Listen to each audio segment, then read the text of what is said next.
அவர் எதிர்க்கட்சியாக இருந்தப்போ, அவர் ஆளுங்கட்சியாக இருந்தப்போ என்ன செயல்பாடு இருந்ததுன்னு மக்கள் நன்றாக அறிவார்கள். அவர் ஆளுங்கட்சியாக இருக்கின்ற பொழுது அவருடைய கால் கூட தரையில் படாமல் தான் சுற்றி சோர்ந்து பணியாற்றி கொண்டிருந்தார். எதிர்க்கட்சி காலத்தில் கூட கொரோனா நோய் தாக்கம் வந்தபோது உயிருக்கு பயந்து அனைவரும் பூட்டிய வீட்டுக்குள் இருந்தார்கள். எங்களுடைய முதலமைச்சர் அன்றைக்கு எதிர்க்கட்சி தலைவர் ஒருவர் தான் உயிரை துச்சமென மதித்து மக்கள் களத்தில் நின்று கொரோனாவை வென்று காட்டியவர். அவர் வெள்ள நிவாரணப் பணிகளை பற்றி கூறுவதற்கு எந்த அருகதையும் இல்லை. ஒரு செய்தி வந்துச்சு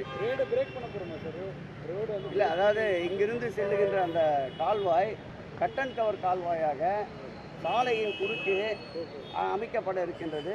அதற்கு நகாயிடம் அனுமதி கேட்டு வெகு காலமாக 6 மாத காலமாக அது கிடப்பில் இருந்தது. தற்போது எங்களுடைய துறையுடைய செயலாளரும் உறுப்பினர் செயலாளரும் நகாய் உயர் அதிகாரிகளோடு கலந்து பேசி தற்போது அனுமதி அளித்திருக்கின்றார்கள். காவல்துறை அனுமதியும் பெறப்பட்டிருக்கின்றது. மழையினுடைய தன்மையை பொறுத்து அந்த பணி விரைவாக ஆரம்பிக்கப்படும். அந்த பணி நிறைவு பெறுகின்ற போது இங்கே தண்ணீர் தேங்கி நிற்கின்ற சூழல் முழுமையாக மாறும். நம்ம கோயம்பேடு மார்க்கெட்டில் தூய்மை அப்படிங்கிறது ரொம்ப குறைவாக இருக்குது. எப்பொழுதுமே இந்த வெயில் காலத்திலே ரொம்ப கடுமையான சூழல் இருக்குது. இப்போ மழை காலத்தில் ரொம்ப மோசமாக இருக்குது. இல்லை, மழையே கோயம்பேடு மார்க்கெட்டை பொறுத்தவளவில் பயன்படுத்துகின்ற பொருளுடைய தன்மை அந்த காலங்கள் முடிந்த பிறகு அவை பாதிப்படைகின்ற கெட்டுப்போகின்ற சூழல் இருக்கின்றது. மழை போன்ற காலங்களில் அந்த கெட்டுப்போகின்ற அந்த காய்கறிகள் போன்றவற்றை சேருகின்ற போது சேரும் சகதியமாகிறது உண்மைதான். அதற்காக தான் கோயம்பேடை பொறுத்தளவு ஒரு தனி டிஆர்ஓவை இதற்கு ஆளுகைக்கு நியமித்திருக்கின்றோம். சிறு சிறு பிரச்சனைகள் அவ்வப்போது ஏற்படுவது உண்மைதான். அதையும் விரைந்து முடிக்கின்றோம்.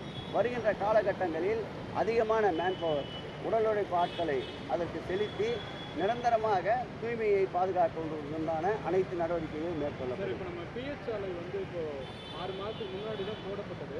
ஆனால் இந்த மழைக்கு தாங்கள் எந்த சாலை? நம்ம இந்த பூந்தமல்லி ஹை ரோடு, சரி, மதுரமாயில் ரோடு, அப்புறம் இந்த இன்சைட் ரோடு எல்லாமே ஒரு 6 மாதத்துக்குள்ளே தான் போடப்பட்டது. ஆனால் விரைவாகவே குண்டுக்குள்ளாக மாறதுக்கு என்ன காரணம்? தரமற்ற சாலையாக போடப்படுறாங்களா?